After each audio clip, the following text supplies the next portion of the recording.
Okay, so praise God. Again, nais kong muli na magkaroon tayo ngayong gabi ng evaluation tungkol po sa ating pananampalataya, especially po sa atin pong Panginoon. Matagal-tagal na rin po tayo, maaaring yung iba po sa atin ay matatagal na mga Kristiyano. May mga 5 years, 10 years, 20 years at maaaring may higit pa. Pero alam nyo, no, kailangan nating ma-encounter tong tanong na to eh. Sapagkat ang Panginoong Hesus mismo, tinanong niya ito sa kanyang mga alagad. Sino po sa inyo si Jesus? Sino po yung Jesus na alam ninyo? O kung ikaw man ay isang pastor, sino yung Jesus na tinuturo mo? At kung ikaw naman ay ah, isang mananampalataya, sino yung Jesus na sinasamba mo? Kasi alam nyo, no, napakaraming napakaraming pong mga, kung maaaring sinasabi natin, we all believe in Jesus Christ. Every religion naniniwalang kay Jesus. Pero ang tanong, ikaw kapatid, sino yung Jesus na kilala mo? Okay? Kasi sa ngayon kung titignan mo nga sa internet, ang daming mga popularized na version na created ng imaginations ng tao. Ang madalas kong makita sa internet ay yung Jesus na lagi siyang may hawak ng tupa, maamo, patlayo daw yung tupa, tapos si Jesus yung maamong pastol na inaalagaan yung tupa. So, sa kanila, yun yung alam lang nila na Jesus. Tama naman po yun, partly, kasi nasa may Bible naman po yun eh. Pero, kung yun lang po ang alam mo tungkol kay Jesus, ay naku, malaki pong yan, malaking problema po yan, kapatid. Meron naman yung isa na ang madalas kong makita din sa internet ay yung Jesus na kumakatok lagi sa pintuan ng puso natin. Di ba? Kinuha nila yan sa Revelation chapter 3. Si Jesus ay kumakatok sa pintuan ng puso. Actually, yung version na yun, hindi naman kumakatok si Jesus sa puso ng unbeliever eh. Si Jesus ay kumakatok sa puso ng church, ng mga believers. Basahin niyo po yung Revelation chapter 3. Hindi po yun po ang unbeliever. Yun po ay para sa mga Kristiyano. Kumakatok, ibig sabihin ng Panginoon na sa labas siya. Kumakatok siya sa puso ng kanyang mga tinatawag na iglesia. So ngayon may yung mga pinoportray nila ni Jesus ay may mga katotohanan. Pero hindi yun yung bumubuo ng katotohanan tungkol kay Jesus. Excuse me po. Ngayon, may iba namang eto sa internet madalas ko rin itong makakita no, ang daming mga nagpo-post ng mga kung sino-sino na yung Jesus ah, yung Jesus parang nangangailangan siya ng like and subscribe mo. I-click mo yung like. Kaya ganun, no? May mga ganung mga bagong version ng Jesus na pag hindi mo na i-click, parang hindi ka believer sa kanya. So, ang tao, nakikita natin ito yung mga halimbawa na nakikreate ng mga tao na idea or version ng Jesus dahil nga sa kakulangan nila ng kaalaman at hindi naman talaga nagbabasa ng Bible. Paano nga naman nila makikilala yung totoong Jesus na itinuturo ng Biblia? Okay. Meron din namang Jesus na no, sa iba yung alam nyo ba yung Jesus Christ ng Roman Catholic, iba yun eh. 'Di ba? Yung Jesus na laging nakapako, patay siya. Yun nga ba yung Jesus ng Biblia? Oo, totoo naman po yun na He paid for our sins. Nag-sacrifice siya sa may cross. Pero hindi siya nanatili sa cross. Buhay siya. Nasa langit siya, nag-rule siya. Basahin niyo po ang inyong mga Biblia. So, yun po yung mga mali na na mga mali na mga representation ng Jesus Christ. Bagamat may kaunting katotohanan. Ano yung katotohanan lang doon? Yes, Jesus namatay siya, ipinako siya sa krus. Pero hindi siya nanatili sa krus. 'Di ba? Yung iba pinapahiran pa, bumibili pa ng crucifix na hindi ko po sinasabi na masama ang sign ng cross ha. Kami po'y gumagamit ng sign of cross. Kasi iyan po ay sa atin tinitingnan natin ang cross as a symbol of Christ's victory at ang dami pong nangyari diyan ano sa may cross. Pero we do not represent yung Christ na patay. We represent yung Christ na victorious. At nasaan po siya? He is alive forevermore. At nasaan po siya? He was in heaven. He was seated at the right hand of God, ruling. Yan po yung Jesus na sinasabi po ng Biblia eh. So ano pong Jesus yung version ninyo?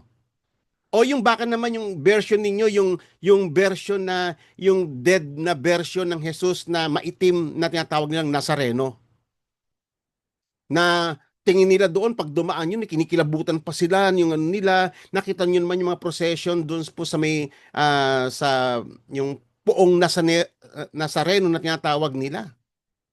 Ng iba, halos maatake na sa sobrang init, pinoprosesyon na, kapapaapa sila, sacrifice nila, na para bang pag nahawakan nila yun, para bang ano na sila, nahawakan na nila ang Diyos. Yun ba yung Jesus na kilala ninyo?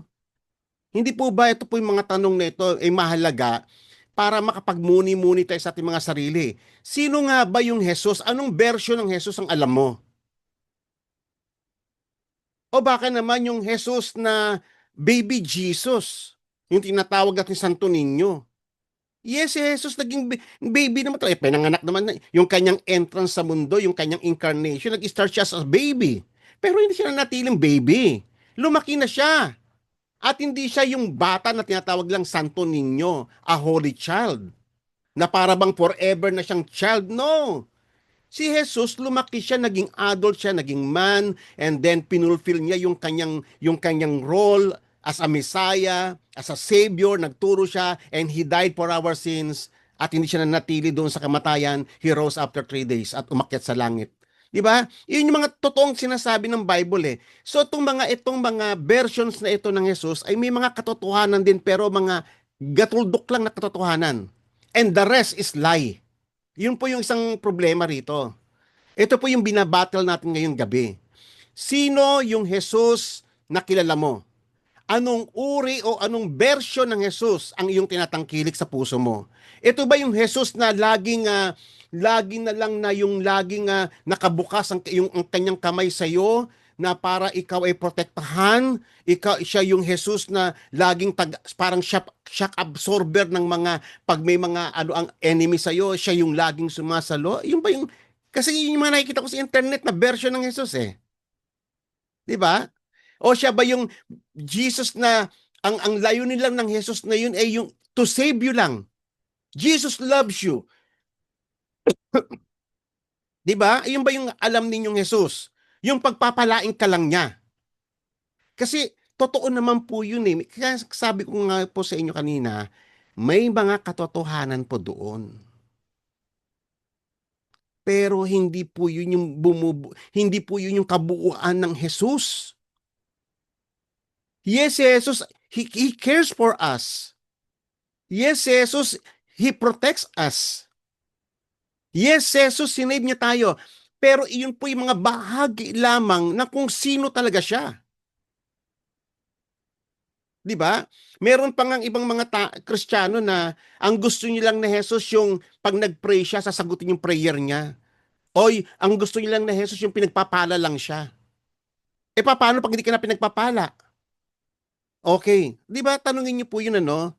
Kaya nga, ito po ay napaka-vital na question para ma-assess natin yung ating mga sarili.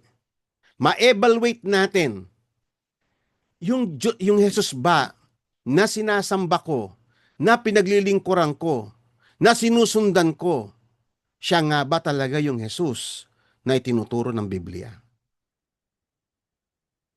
Mag-isip-isip po kayo mga kapatid. Dito po, no, hindi lang po yung mga baguhang Kristiyano ang akin pong tinatanong. Even yung mga matatagal ng pastor. Sino yung Jesus na tinuturo ninyo sa congregation? Kasi merong tinatawag na another Jesus. May Bible. Nakita naman po ninyo sa mga preaching ni Apostle Pablo. There is another gospel. There is another Jesus. Sinong Jesus yung tinuturo natin? Talaga bang nai-represent natin sa mga tao yung totoong Jesus? Sa kanyang majesty, sa kanyang splendor? sa kanyang kapangyarihan, na ire-represent pa talaga natin si Jesus Christ doon sa congregation. Kasi baka mamaya yung Jesus lang na tinuturo mo sa congregation ay yung Jesus, pagpapalain ka ni Jesus. Jesus loves you. Puro ganun lang. Umiikot lang yung kanyang theology doon lang sa Jesus loves you, the Lord, Jesus will bless you. Umiikot lang doon. Wala naman pong masama, sinasabi ko nga po ha, wala pong masama sa mga ganun. Totoo naman po yun. Pero kung doon lang umiikot ang iyong tinuturong Jesus, ay yan po ay defective na theology. Kaya maganda po magmuni-muni po tayo.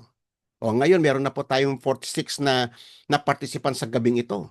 Lahat po kayo ay tinatanong ko sa gabing ito. Sino yung Jesus na kilala mo? Na iyong pinaglilingkuran? Na kino-confess mo na siya yung Panginoon mo? Sino yon? Kasi even ang Panginoong Jesus, ito po ay sa may John chapter 3, John chapter 2. Tignan ninyo ha, sa dami-dami ng kanyang mga himala na ginagawa, sa dami ng mga magagandang mga teachings niya, actually ang daming taong sumusunod sa kanya eh. Ang dami. Ang daming nagpo-profess ng faith sa kanya. Sabi nga rito sa may John chapter 2 verse 23. Now when he was in Jerusalem at Passover, during the feast, many believe in his name. O yan, di ba? So kung sasabihin mo lang na, do you believe in his name? Yes, even the demon believe in Jesus Christ. And they shudder.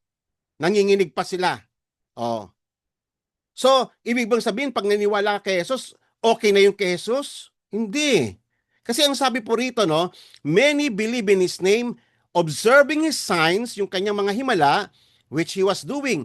Pero tignan po ninyo si Jesus. But ang verse 24, ano ang sabi? But Jesus, on his part, was not entrusting himself to them. Why? For he knew all men. Alam niya doon sa marami niyang follower, alam niya kung sino lang talaga yung nananalig sa kanya. Alam niya doon sa mga crowd na yon, libo-libo man yan, alam niya kung sino lang talaga yung siya ang Panginoon sa buhay nila. Alam niya yung iba doon mga sumusunod lang dahil sa mga himala, dahil sa mga blessings, dahil sa mga miracles. Pero pag mawala na yung mga iyon, wala na. Goodbye, Jesus. O hindi po ba? Ito po yung malinaw na statement ito ng Panginoon. He was not entrusting himself to them, for he knew all men. And because he did not need anyone to testify concerning man, for he himself knew what was in man. Kasi kita mo dito, nakikita mo na kung sino si Jesus eh. Siya ay omniscient God. Hindi siya nai-impress sa paiyak-iyak natin sa kanyang harapan. Hindi siya nai-impress doon sa confession mo na siya ang Panginoon mo. Hindi siya nai-impress ng ganun eh. Kasi alam niya yung kaibuturan ng puso natin. Talagang habang nananalig ka sa kanya, mamaya makikita po natin ang maraming katotohanan. Sino lang ba talaga yung nananalig sa kanya? Sasalain po natin yan sa kanya. Kasi mamaya masasala po natin yan eh. Ngayon, ang tanong lang dito muna, sino yung Jesus na kilala mo, na sinusundan mo? Yung Jesus lang ba ng pagpapala? Yung Jesus lang ba ng himala? E paano kung hindi niya na sinagot ang prayer mo? Panginoon pa rin ba siya sa buhay mo? Tanungin niyo po yan mga kapatid. Paano pag hindi kanya pinagaling? Oh, sagutin niyo po yung mga tanong na yun sa inyong mga puso. Sino yung Jesus na kilala mo? Sa tagal-tagal ng panahon na kinokonfess mo na ikaw ay Kristiyano o isang pastor, tanungin mo yun, sino yung Jesus na sinasampalatayan mo o tinuturo mo? Kasi si Jesus, sabi niya, on his part, he was not entrusting himself to those professing people. Professing to They were expressing their faith to him because of the signs they observed in him. For example, meron pong isang konkretong halimbawa rito. Siguro familiar naman kayo doon sa yung minultiply ng Panginoong Hesus yung mga tinapay, pinakain niya yung libu-libo mga tao. Ito po yung maraming accounts sa may Bible. Sa Matthew, Mark, Luke, John, makikita niyo po yan. Pero tignan niyo po rito. Sabi po ito po yung sa may hango sa John chapter 6. Therefore, when the people saw the sign which he had performed, ano ang sabi ng mga tao? This is truly the prophet who come into the world. Wow! Na-impress ba si Jesus doon? Ha? Mga kapatid? Porque ba ang tao may profession siya na kung sino yung Jesus, sa tingin nyo sufficient na yun sa kanya? Acceptable na ba sa kanya yung ganung profession ng faith? Ito, may profession ng faith sila, oh. May statement pa nga sila eh. Truly, this is truly the prophet who come into the world. Oh. Di ba? Pero nakita mo yung verse 15. So Jesus, perceiving that they were intended to come and take him by force to make him king, withdrew again to the mountain by himself alone. Oh, nakita ninyo ha. Dahil nga doon gusto siyang gawing hari. Dahil sa mga himalang ginagawa niya. Marami mga tao sumusunod lang kay Jesus because of miracles. Marami. Kaya nga dyan kumita ng gusto yung mga false prophet eh. 'Di ba? Ginagamit nila yung mga tagpong iyan para makapagkulimbat sila sa mga tao ng salapi. Pero si Jesus, hindi. Hindi niya ine-entrust ang kanyang sarili sa kanya. Lumalayo si Jesus sa mga tao na ganyan. Kahit na meron silang, kung titignan mo naman, parang ang ganda ng intention, ano? Pero ano yung nakikita ni Jesus? Itong mga taong ito, gusto lang siyang gawing hari. Alam niyo kung bakit? Kasi nga naman para meron silang yung continual supply ng bread. Hindi na nila kailangan magtrabaho. O di ba? O yun naman, di ba nga hanggang ngayon ganyan-ganyan ang gusto natin sa mga politiko? Pumipila tayo sa mga mayor, sa congressman, sa mga senador na mamalimos tayo para meron sila maibigay na bread sa'yo. O, di ba? Ganun sa panahon ngayon eh. Gusto natin may pakinabang tayo. E paano kung wala ka ng pakinabang? Paano kung hindi bigay ni Jesus ang iyong hindi kanya pinayaman kasi marami mga Kristiyano ang tingin niya kay Jesus pag naki-Jesus siya pagpapalain siya, yayaman siya. Maraming ganyan napakinggan ko yung mga ganyan mga preacher. Nakita niyo si Jesus, no? Umaalis siya. Yung mga taong ganon, nalihis ang kanilang mga pananaw patungkol sa kanya. Hindi niya ine-entrust ang kanyang sarili. Hindi yun mga totoong believer. Mga false profession ng faith lang yun. Okay? Meron lang silang ibang motibo. Hindi para talaga tumalima kay Jesus. Kasi alam naman po ninyo mga kapatid, di ba si Jesus? Anong sabi ng Panginoong Jesus? China-challenge siya yung mga followers niya eh. If anyone wishes to come after me, ano sabi niya? First, let him deny himself. Yan ang first requirement ng Panginoon. Alam natin lahat tayo dumaan sa ganyang proseso. We deny ourselves. We deny our pleasures, our self-interest. Dininay natin yung mga interest natin sa mundong ito in exchange of the Word of God. Alam natin na merong demand ng Panginoon. And that is the true Jesus of the Bible. Meron siyang demand. Okay? Itutuloy ko yon. If anyone wishes to come after me, what? First, let him deny himself. Why? Anong problema sa sarili? Kasi yung sarili natin, iyan ang number one na problema. Yung sarili natin, napaka self-serving. Ang gusto lang natin kay Jesus ay yung may pakinabang tayo kay Jesus, hindi yung mag-sacrifice ka para sa Kanya, hindi yung parang papurihan mo siya o yung i-glorify mo siya. Maraming mga Kristiyano ang ganyan, so-called Christian, na ang gusto lang nila kay Jesus, yung Jesus na may pakinabang sila. Hindi ine-entrust ni Jesus ang kanyang sarili sa mga taong ganon. Si Jesus ay may demand, malinaw yan. First, let him deny himself. Kasi yung sarili natin ang number one na sagabal sa pagpasok natin sa kaharian ng Diyos. Tatandaan niyo po yan. Yung sarili natin, yan ang number one na hadlang sa pagpasok natin sa kaharian ng Diyos. Kaya pinapadeny niya yan. Let him deny himself. Kasi pag kay Jesus, pag sumunod ka na kay Jesus, siya na ang Panginoon mo, hindi na ikaw. Hindi na ikaw ang masusunod, siya na. Amen po ba? Tinuturo po ba natin yan sa congregation? Yan ba yung Jesus na tinuturo natin?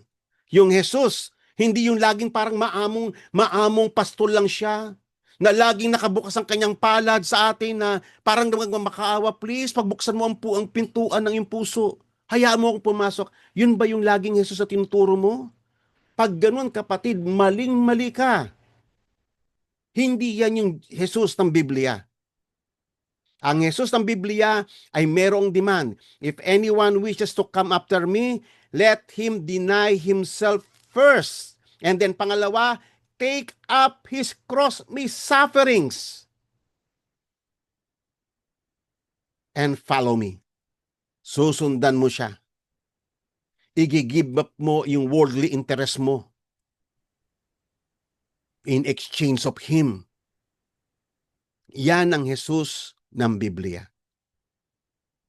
So, kaya nga si Jesus winidraw niyang kanyang sarili sa mga tao ngayon. So, ang ginawa, ito po, isa-summarize ko na lang yung John chapter 6, but if you want to pwede niyong basahin mamaya no, sa inyong bahay. Basahin niyo yung whole account ng John chapter 6. So, after ng multiplication, after na gusto siyang gawin ng mga tao, tumalili si Jesus, sumakay siya ng bangka, nagpakalayo-layo siya, away from people, away from his disciples. And then, hinanap siya ng kanyang mga disciples. Sumakay sila ng bangka at natagpuan siya doon sa may Capernaum. At doon makikita niyo yung encounter na si Jesus ay lumakad sa tubig. 'Di ba? Doon 'yon. Doon natin makikita yan. And then, yung itong mga taong ito na gusto siyang gawing hari, sinundan siya eh. Sinundan siya. Sumakay din sila ng bangka, hinanap si Jesus. Nakarating din sila ng Capernaum. At sabi nila kay Jesus, ganitong kailang sinabi. And when they found him on the other side of the sea, they said, Rabbi, paano ka? When did you get here? Hanap kami ng hanap sa iyo eh. Kasi gusto ka namin gawing hari. Pero ano ang sinagot niya sa kanila? Kita mo itong mga taong ito, nag-effort ito ha. Hindi madali maghanap. Ang laki nun. Ang laki nung yung ano na yon. Hinanap nila si Jesus. Hinanap nila si Jesus. From the other side of Galilee doon, naghanap sila doon, nakakarating sila ng Capernaum. Biruin mo, magdamag yun? Magdamag yun na naghahanap sila, nag-aabang sila, kung saan nila makikita si Jesus, sinatanong nila yung mga alagad, pati mga alagad hindi nila alam, kaya pati mga alagad naghanap, nagbangka na sila, nakita nila doon sa the other side of the river, of the other side of the sea, sa may Capernaum. And then, humabol din itong mga taong ito na gusto siyang gawing hari. At ito ngayon tanong nila. At itong sagot ng Panginoong Jesus sa kanila. Jesus answered them and said, Truly, truly, I say to you, you seek me not because you saw signs, but because you ate of the loaves and were filled. Nakita nyo, no? Ano yung pinag-uusapan dito? Kaya nyo lang naman ako hinahanap. Dahil sa gusto ninyong lagi akong maghihimala sa inyo. Di ba? Yun naman talaga ang gist na itong pinag-uusapan natin eh. Yun lang ang after ng maraming mga taong so-called na professing Christians. Maraming ganyan. Si Jesus ba nai-impress porque umiyak-iyak ka sa kanyang harapan? Na-impress ba si Jesus nung tinanggap mo siya? No. Unless you believe in Him. Unless you surrender yourself to Him. Alam ni Jesus ang mga motives ng mga tao, tatandaan niyo po yan. And He did not entrust Himself to them. Amen? Kasi ang mga tao, Once na makuha na nila ang gusto nila kay Jesus, goodbye Jesus. Ako nga no, sa matagal na akong pastor, ilan na yung mga pinag-pray ko. May mga nagpa-pray over sa akin, mag-abroad na sila. May mga nagpa-pray over sa akin, may sakit sila. May nagpa-pray over sa akin dahil magte-take sila ng board exam o mag-abroad, maghahanap ng trabaho. And then pinag-pray ko. O ngayon, nung matapos nang makuha nila lahat ng gusto nila, matapos ibigay ng Panginoon, nasana sila ngayon? Goodbye, Jesus. Yes, I've seen that. Ang daming taong ganyan, ang daming mga so-called na professing Christian, akala mo tinanggap ng Panginoon. Paiyak-iyak pa yan ha, habang pinagpipray mo. Paiyak-iyak pa yan. So yun yung Jesus na gusto lang nila, yun yung version ng Jesus na pag yung may pinagpray ka, ibibigay ni Jesus. Pero yung manalig kay Jesus, yung tumalikod para kay Jesus, wala yun. Wala yun. At si Jesus, hindi niya ini-entrust yun, yung kanyang sarili sa mga ganyan. Yes, natikman nila yung himala ng Panginoong Jesus. But never nilang na-encounter yung totoong Jesus. Kaya nga, kung ikaw pastor na nakikinig ngayong gabi, o ngayon, 53 na tayo ngayon, kung isa kang pastor na nakikinig ngayong gabi, sino yung Jesus na tinuturo mo sa mga tao? Yung Jesus na puro himala lang? Ay mag-isip-isip ka ngayon kapatid. Ito po yung magandang challenge para sa ating lahat ng mga tagapagturo. Na ire-represent mo ba sa mga tao yung majesty ni Jesus? Yung kanyang lordship? Kasi kung one-sided lang yung tinuturo mo, yan yung tinatawag na defective na theology. Defective yung theology mo, kapatid. Hindi mo totoong nire-represent si Jesus. Dapat po nating maintindihan yan, ang mga tao, meron silang ganitong tendency na ang kailangan lang nila ni Jesus ay yung makuha lang nila yung gusto nila. Ang tingin nila kay Jesus ay parang vulcanizing shop. Pag flat tire sila, iiyak-iyak yan. Pag pray mo sila.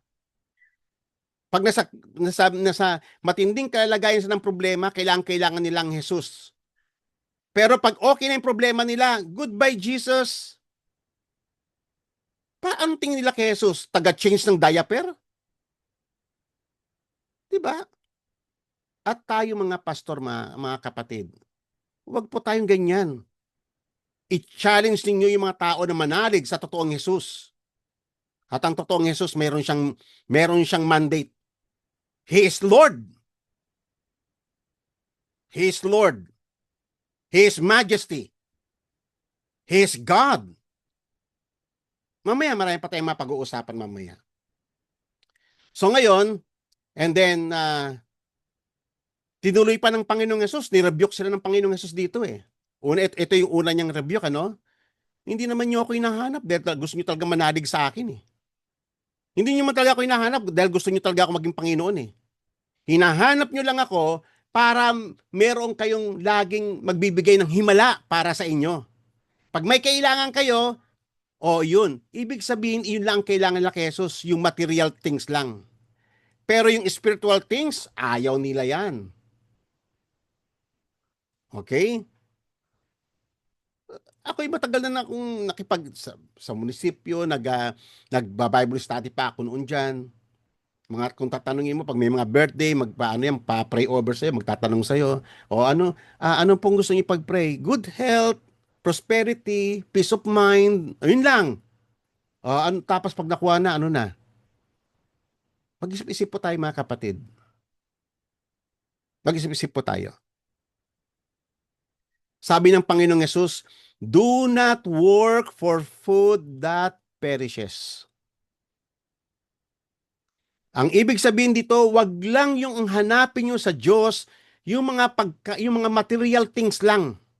Yes, ang Diyos ibibigay niyan kasi kahit nga yung mga ibon pinapakain ng Panginoong Yesus eh.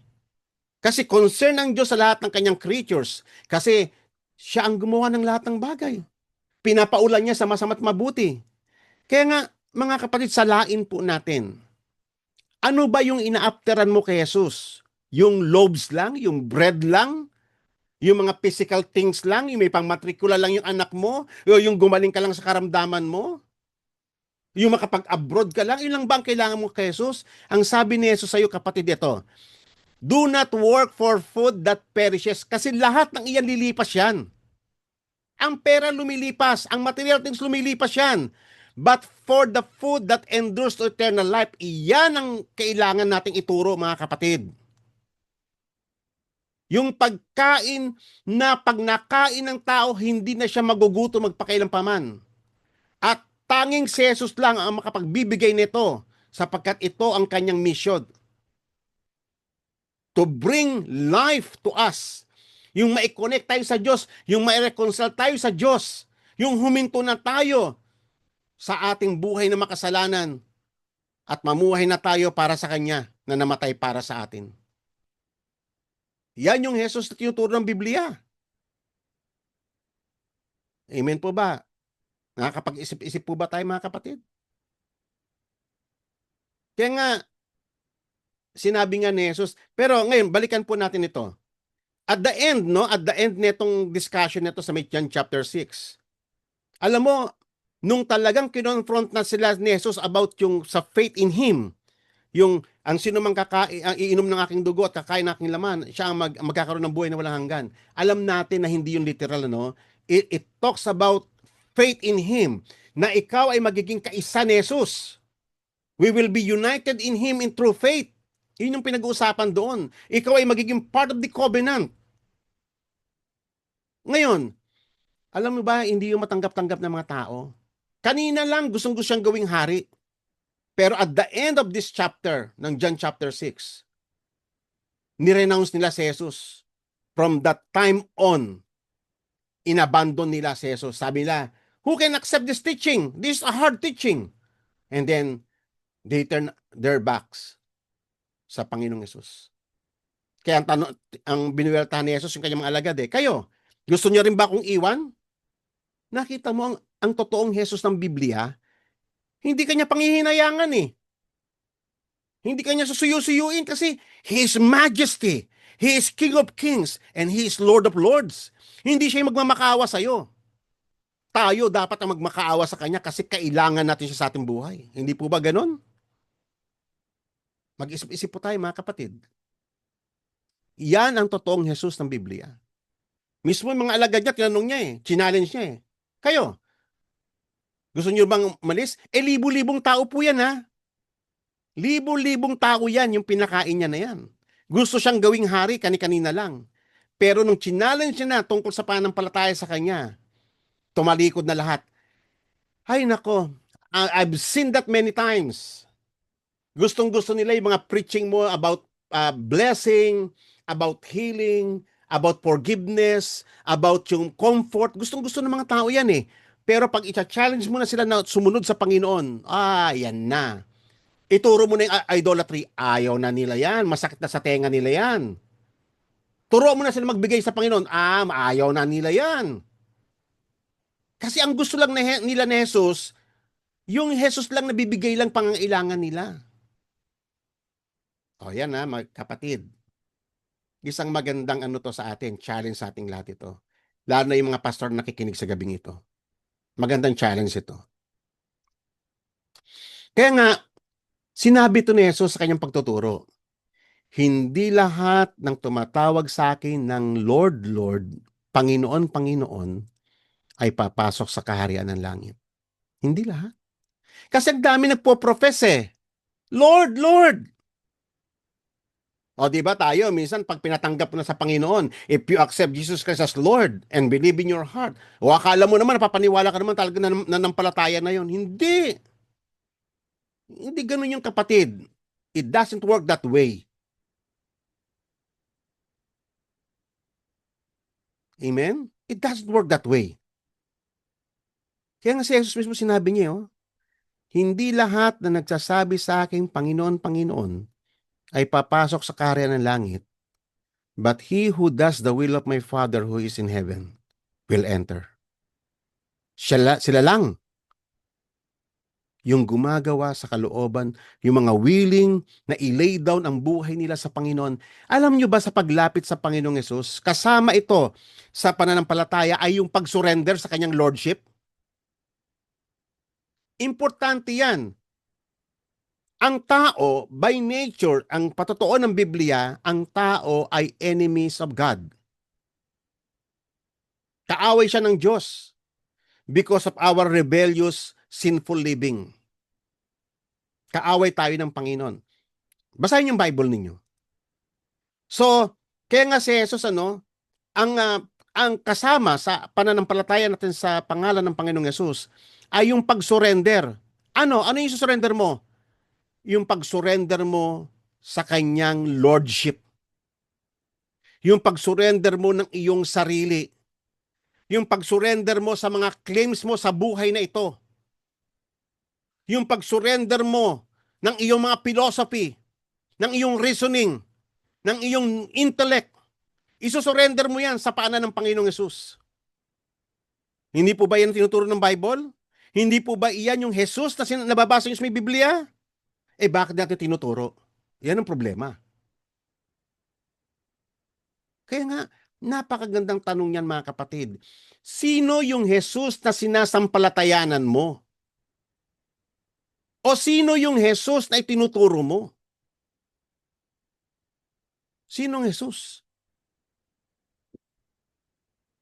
Kasi tatandaan niyo po si Jesus ng Biblia, He is Lord.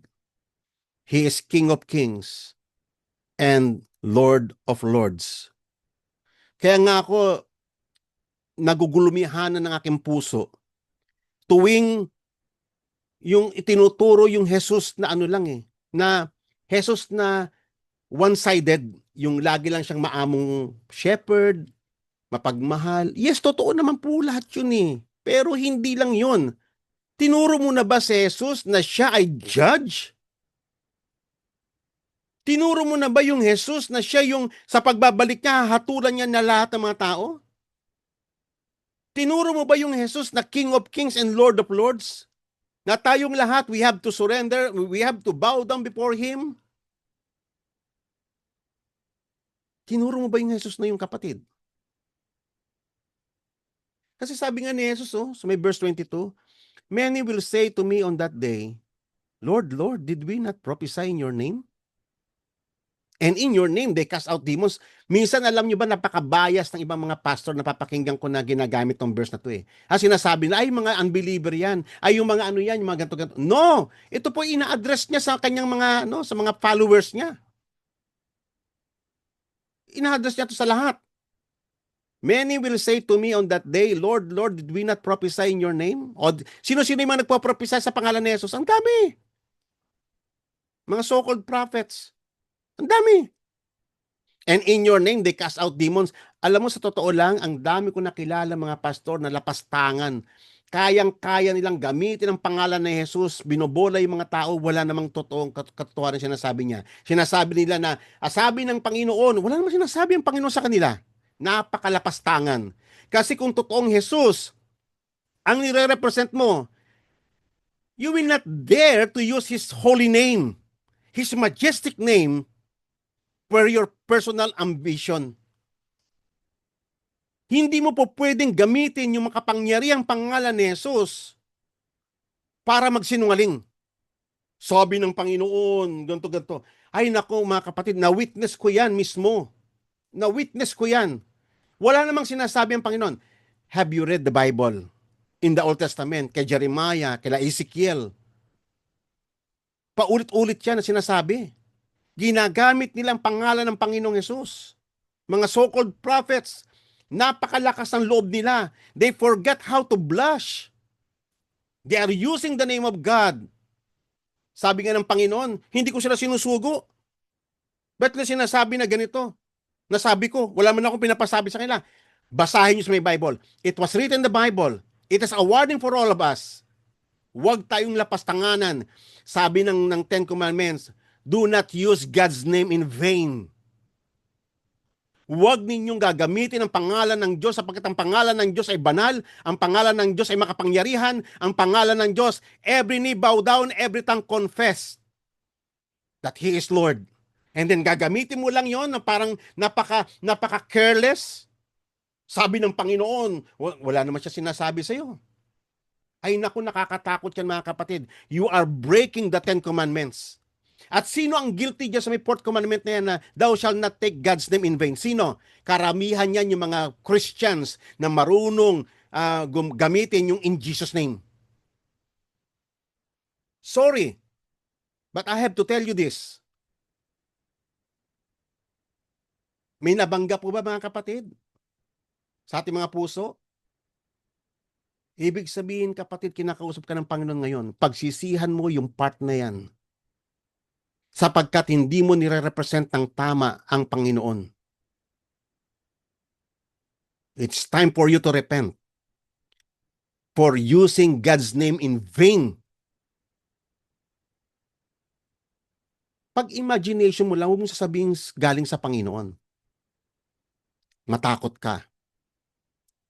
And then I will declare to them, I never knew you. Depart from me, you who practice lawlessness. So, imagine niyo ito mga kapatid. Ang daming tao na nagpo-profess na akala nila yung Jesus na kino-confess nila, akala nila sufficient na yon. Tatandaan nyo, He is Lord. He is the Son of God. Kinakatakutan yung title na Son of Man. Yan pa naman yung title na madalas gamitin ng Panginoong Yesus, the Son of Man. Akala natin, yung pangalan na Son of Man, yung title na yan, akala natin ay anak lang kasi nagkatawang tao siya. No! Basahin ninyo ang Book of Daniel. First na na-encounter niyo yung salitang the Son of Man, ginamit kung sino yon. Ay nako, he was a heavenly being.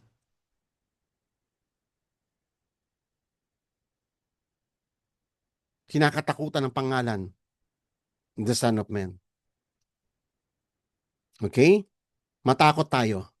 Kasi hindi lahat na nagko-confess ng pangalan ng Panginoong Yesus ay papasok sa karera ng langit. Okay.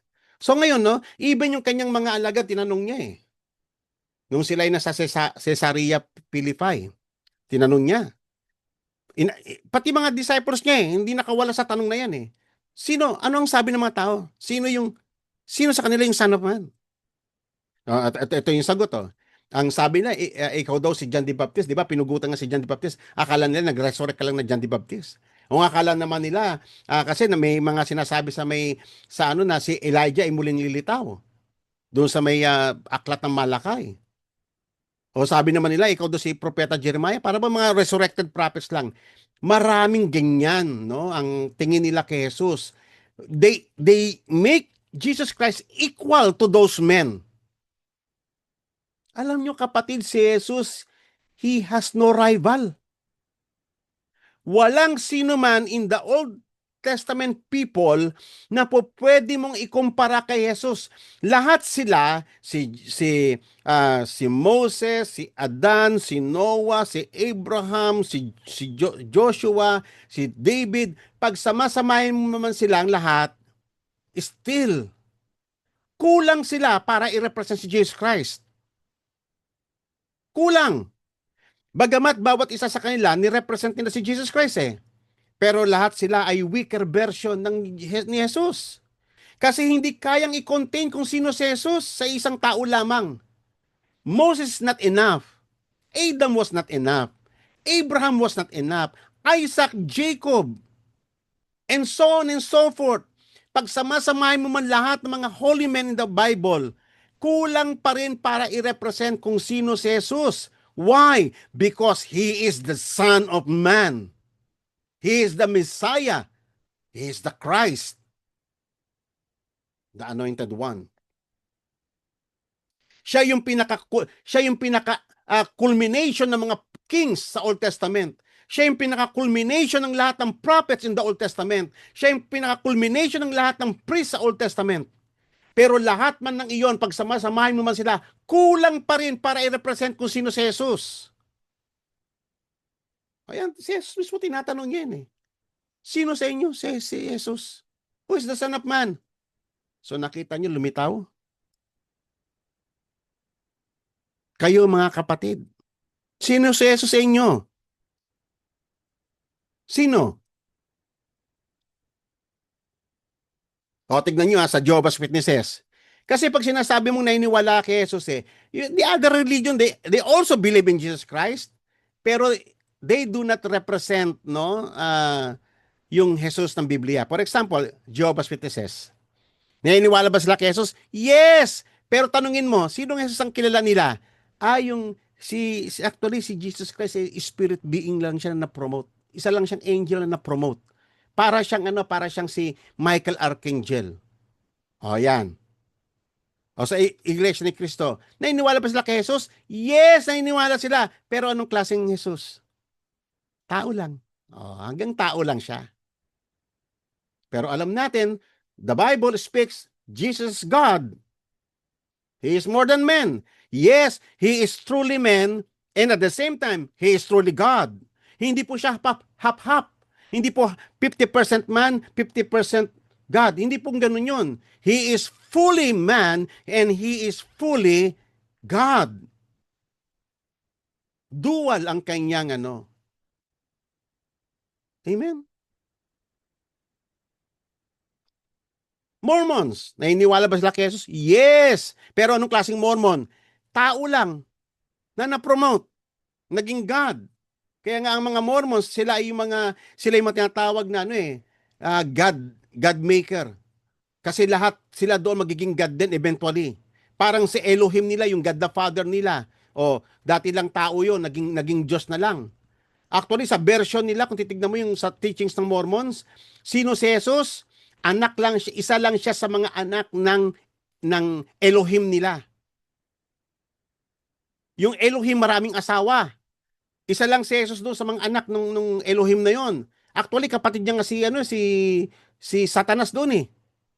Basahin nyo. Hindi ko po iniimbento yan. Yan po ay galing mismo sa mga kaanib din nila na tumiwalag sa kanila. In-expose yung kanilang mga teachings, mga false teachings. Sino si Jesus sa mga Hudyo? Naniniwala ba mga Hudyo kay Jesus? Yes, naniniwala sila na tao lang, isang prophet lang na lumitaw. No more, hanggang doon lang.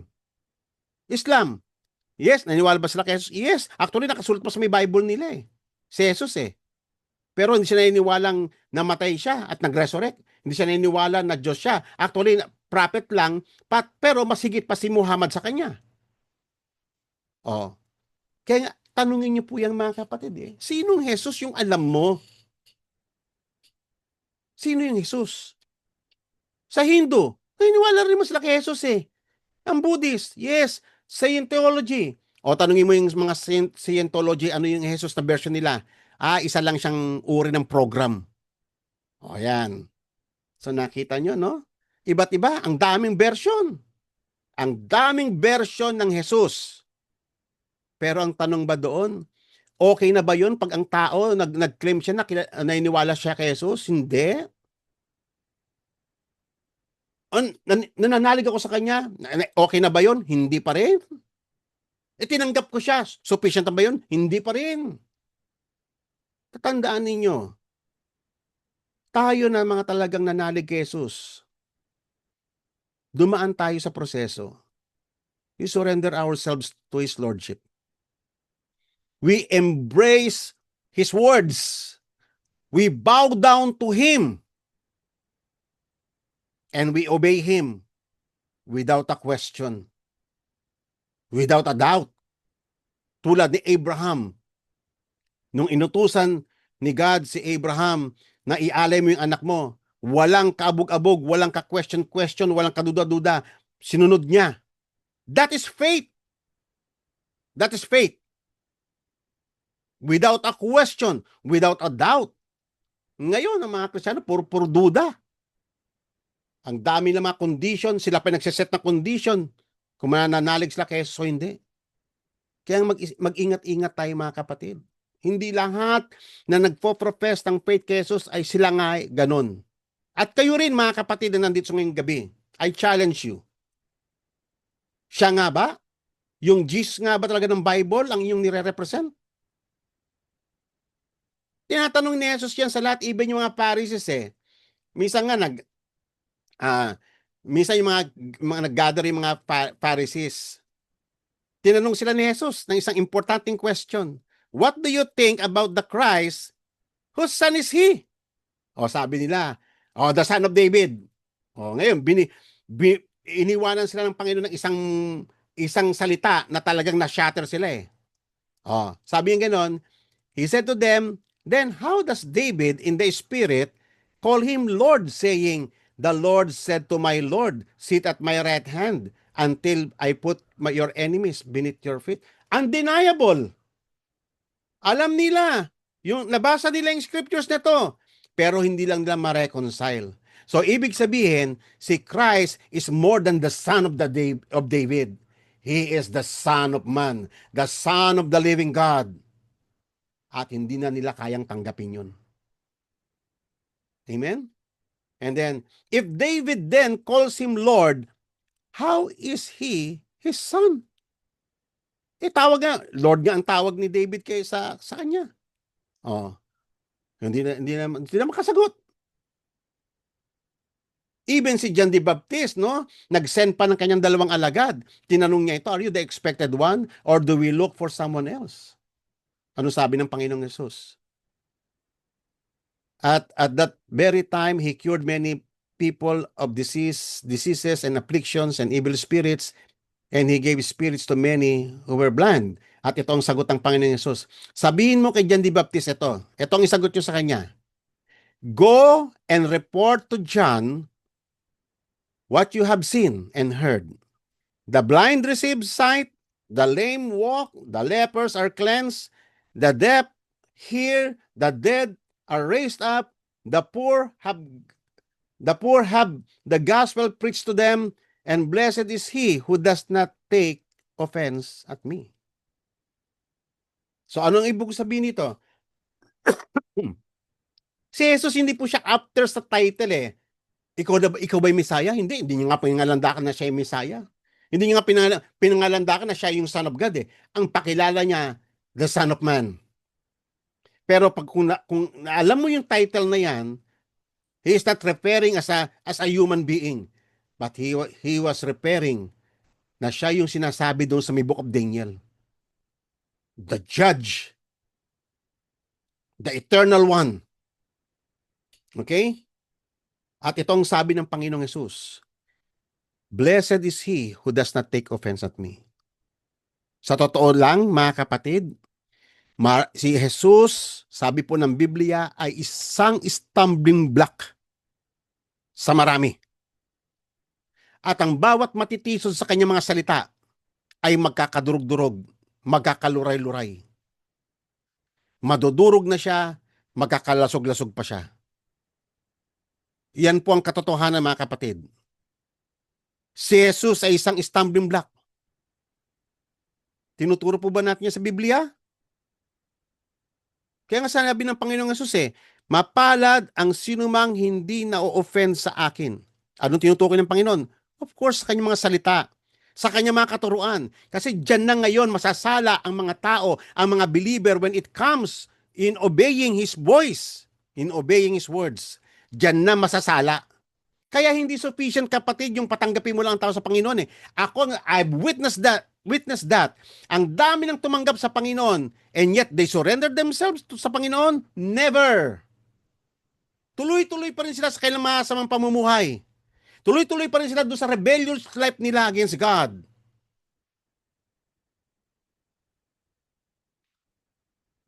Kaya nga kahit si Apostle Peter, tinanong niya rin yan okay? Yun yung mga sabi ng tao, ako si Jeremiah, ako si John the Baptist, o gano'n. Pero ikaw naman, tinanong niya talaga, very personal But who do you say that I am? Ikaw, kayo personally, sabi niya sa mga alagad niya. Especially kay Peter. Kaya parang kayo ngayon, tinatanong ko ngayon, sino sa inyo si Jesus? Anong sagot ni Peter? And Peter answered, you are the Christ, the Son of the living God. And that is a different kind of professing faith in Jesus. Ibig sabihin, He is more than a prophet. He is more than yung tagapagbigay lang ng iyong pangangailangan. He is more than your healer. He is more than yung Savior. Jesus Christ is both Savior and Lord. When you confess that He is the Christ, the Son of the living God, ibig sabihin, manginig ka sapagkat ang kaharap mo ay Diyos, hindi lamang tao. Tremble before Him. Naturuan na ba natin mga tao na mag-tremble before His presence? Before His majesty? Thou art the Christ, the Son of the living God. And Jesus said to him, Blessed are you, Simon Bar-Jonah, because flesh and blood did not reveal this to you, but my Father who is in heaven. Ang Panginoon lang ang nakapagre-reveal nun sa puso ng tao. Siya ang nagmulat ng ating mga mata para makita mo yung totoong Jesus. He is more than a meek shepherd. He is more than yung kumakatok lamang sa iyong puso. He is more than doon sa yung namatay para sa iyo. He is more than that.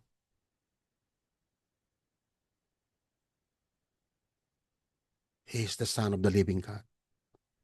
He is the Christ. He is the majesty. He is the one who created us.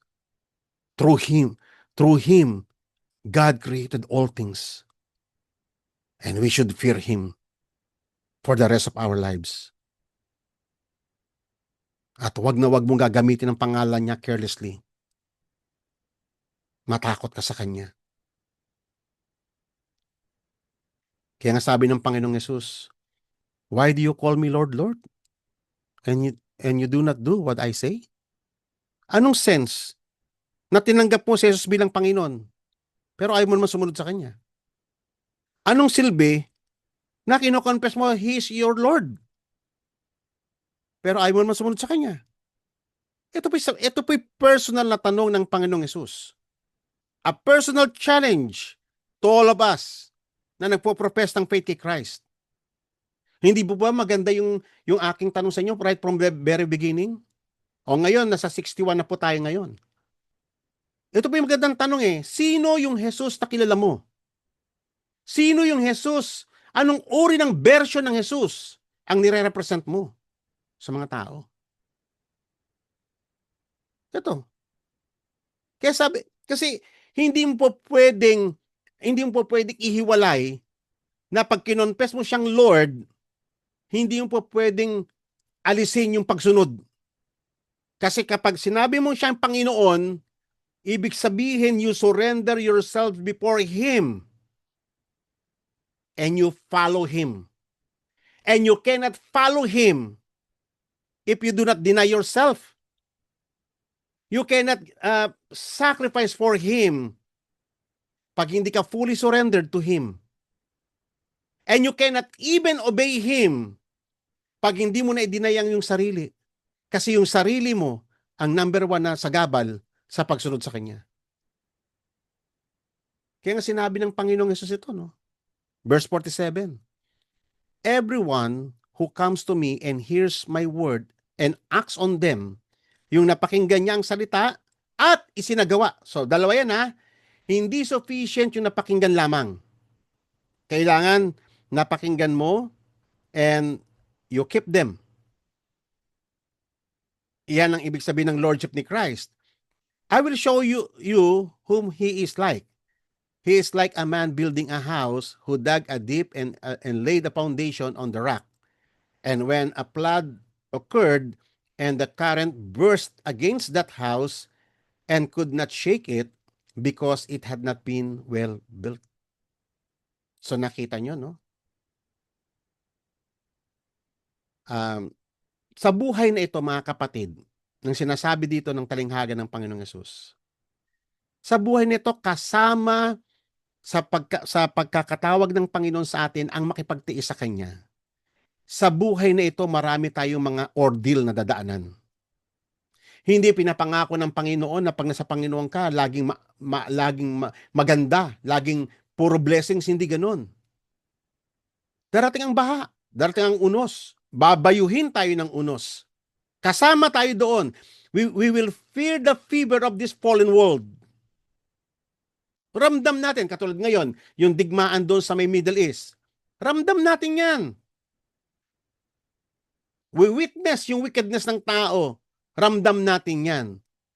Pero pag ikaw, you hear the word of God and you stand upon it and you proclaim its truth to your life and you obey it, then anumang dumating na kaguluhan sa mundo, matatag ka makakatayo. We will overcome all this ordeal kasi Jesus Christ is Lord. He is the God of war. He is the God who is able to put an end to a war. He is the sovereign Lord who governs all the universe. He rules, sabi nga sa Revelation, He rules all the kings of the earth. And that is the Jesus of the Bible. Verse 49, but the one who has heard and has not acted accordingly. Ayan, yung mga puro pakikinig lang, pero ayaw mag-act. Every Sunday, pumupunta naman ng church, masipag naman dumating ng church, pero ayaw niya ipamuhay yung mga principles na tinuturo ng kanyang mga salita. Paano natin tulad ng Panginoon yan? He is like a man who built a house on the ground without any foundation. O, parang nagtayo ng bahay sa buhanginan. So, the torrent burst against it and immediately it collapsed. Darating eh. So, nakita nyo, no, parehas na darating ang calamity both sa Christian at saka sa mga non-Christians. Parehas. Pero ang sabi ng Panginoon Jesus dito, and the ruin of that house was great. Kasi, biruin mo, nagkaroon ka ng pagkakataon na mapakinggan ang kanyang salita, pero anong ginawa mo? Sinayang mo. Iyon pa naman ang magkikip sa'yo sa panahon ng unos. Hindi mo siya binigyan ng halaga. Dumarating tayo sa mga iba't ibang klaseng sitwasyon ng buhay, sakit, karamdaman, yung iba pang malulubha, katulad ng ating kapatid na si Shirley, stage 4 cancer. Pero look at her faith. Magpahanggang ngayon, ilang taon na po natin siyang kasama. Stage 4, testimony niya because she was standing in faith sa Panginoon. And yet, kasama na uli natin siya ngayon. We have seen the miracle of God. Sinabi ng Panginoon yan eh. So nakita nyo ang confession sa Panginoong Jesus. Yung confession ng Lordship niya ay kasama doon ang pag-surrender. Kasama doon ang pag-deny sa iyong mga sarili. Kasama doon ang pag-take up ng cross. At kasama doon yung pagsunod sa Kanya. Amen. That is the meaning of Lord. Kaya nga sinabi nga rito, no? For this reason sa Philippians chapter 2, God highly exalted Him and bestowed on Him the name which is above every name. So that at the name of Jesus, every knee will bow. And those who are of heaven and on earth, mayaman ka man o mahirap ka man, matalino ka man o mangmang ka, ikaw man sa kapangyarihan o isa ka man ordinaryong mamayan, everything will bow down before Him, for He is the Lord. He is the Christ, the Son of the living God. And every tongue will confess that Jesus Christ is Lord to the glory of the Father. We will bow down before Him. We will tremble before Him. And we will proclaim His Lordship over us. Siya ang Panginoon sa ating mga finances. Siya ang Panginoon sa ating mga kalusugan. Siya ang Panginoon sa ating pamilya. Siya ang Panginoon sa ating mga philosophy. Siya ang Panginoon sa lahat ng ating mga endeavors ng buhay. He is Lord. Christ must be exalted in every sphere of our lives. In every sphere of life and thought. Jesus Christ is Lord. Yan ba ang Jesus na kilala niyo, mga kapatid? If not, then you repent. Kung kayo mga pastor na nagtuturo ng maling version ng Jesus, repent right now. And it is your time na makabawi kayo. Ipakilala niyo yung totoong Jesus sa congregation. At kayo mga kapatid na nakikinig dito, masugid na nakikinig, 2 taon na kayo nakikinig dito. And now it's time for you na kilalanin niyo yung totoong Jesus.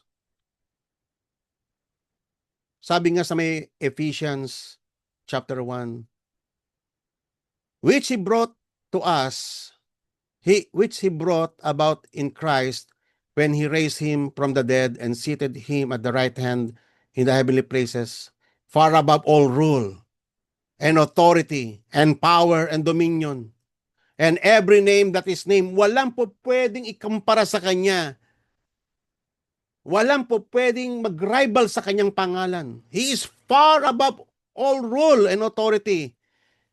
Ito po yung tumutukoy sa supremacy ni Christ over all creatures on earth. Christ is supreme. Christ is exclusive. He is unique. Wala siyang katulad. He is great in all things, in all aspects. And He put all things in subjection under His feet and gave Him as head over all things to the church, which is His body, the fullness of Him who fills all in all. Another verse, magwawakas na po tayo. God, after He spoke long time ago to the fathers in the prophets in many portions and in many ways, in these last days He spoke to us in His Son, whom He appointed heir of all things, through whom also He made the world, and He is the radiance of His glory, the exact representation of His nature, and upholds all things by the word of His power. When He had made purifications of sin, He sat down at the right hand of the Majesty on high. He sat down at the right hand of the Majesty on high. Amen? So, yung magmadali na po tayo. Sino po si Jesus? Siya po ay the Son of God, the Son of Man, the second Adam, the great shepherd. He is the door. He is the only way, the truth, and the life. He is the great miracle worker. He is the great I am. He is the creator. He is Lord. He is the only mediator between God and man. Nakita niyo mga kapatid, ang daming title. Hindi kayang lahat na babanggit ko ngayon, kulang pa para i-represent kung sino si Jesus Christ. He is greater than Noah. His blood is righteous than Abel. He has existed long time before Abraham was born. He was the greater than Moses. He is the mediator of better covenant. He is the great lawgiver. He is the wiser than King Solomon. He is greater than Jonah. He is far more righteous than Lot, Job, Noah, etc., etc. He is the suffering servant. He is the ultimate and blameless sacrifice. He is the cornerstone foundation of the temple of God. He is the Lion of the tribe of Judah. He is coming great judge who will separate the sheep and the goat from the goat. He is the great high priest. He is greatest prophet who ever lived. He is the King of kings and the Lord of lords. He alone is worthy to break the seals of the scroll of judgment. Lahat po ng mga naisulat ko rito ay kulang pa para i-represent yung totoong Jesus. Sapagkat kulang yung aking kaalaman, kulang yung aking abilidad, kulang yung aking being to express the fullness of His majesty, of His deity. Kaya nga mga kapatid, mag-isip-isip po tayo. Sino yung Jesus na sinasamba mo? Ikaw ba'y nanginginig sa kanyang harapan? Kinakatakutan mo ba siya? Sinusunod mo ba siya sa iyong buhay? Amen? So, ito po yung napakagandang hamon para sa ating lahat mga kapatid. Amen? So tayo pong lahat ay manalangin. Hallelujah. Father God, we thank you, O Lord God, sa gabing ito, that we proclaim your holy name, O Lord Jesus Christ, na ikaw ay Panginoon. Ikaw ang aming Diyos. At ikaw ang dakilang hukom. At ikaw ay muling babalik upang hatulan ang mga buhay at ang mga patay. Ikaw lang ang tanging naming pag-asa. Ikaw lang makapagbibigay sa amin ng kalwalatian. Ikaw ang aming inheritance, ang aming portion. Ikaw ang aming great treasure. Ikaw lang, Panginoon, ang aming ultimate reward. Wala na kaming hahanapin, O Lord. Wala na kaming ibang kailangan sa mundong ito. Kung hindi, O Lord, kami ay mapasama sa ilalim ng iyong paghahari. Ikaw, O Lord, ang aming Panginoon. Patawarin po kami sa mga kasalanan. Patawarin po kami sa mga mali naming representation kung sino ka sa mga tao. Patawarin po kami, Panginoon, sa aming mga self-centeredness na lalapit lang kami sa iyo pag may kailangan kami sa iyo. Pero yung paglingkuran ka, O Lord, ng buong puso at buong kaluluwa, ay wala yun sa aming mga agenda. Patawarin po kami sa aming mga false motives, O God, sa paglapit sa iyo. Patawarin po kami sa aming mga kamangmangan, sa aming mga ignorance. Patawarin po kami, Panginoon. Salamat sa pagpapakilala mo sa amin sa gabing ito. At nawa ang aral na ito ay maituro namin at maipasa sa maraming mga tao that we may truly proclaim the true Jesus Christ of the Bible, the King of Kings and the Lord of Lords. We fear your name for the glory of the Father, now and forevermore. In Jesus' name, Amen. Mga kapatid, please paki-open po ang inyong mga camera.